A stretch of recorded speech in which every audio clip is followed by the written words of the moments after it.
Piglalaoman na magiging marhay na ang kondisyon kan mga raot na tinampo sa probinsya nin Albay.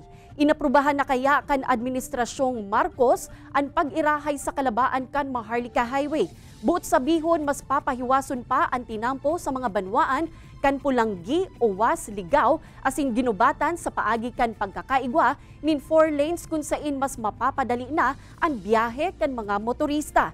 Alagad kasabay kan proyektong ini, piglalaoman naman ang magabat na bulos kan trapiko, kaya hagad kan mga otoridad na mas maging organisado ang pagmando sa trapiko. Pigsyarto man kan DPWH Bicol na tulos na maarangkada ang patrabaho hulita parte ini kan priority project kan administrasyon. Instruction ng mahal ating Presidente, Ferdinand Marcos, na i-priority po yung Daang Maharlika or Maharlika Highway from north to south kasi po malaking bagay po ito sa mga biyahero natin.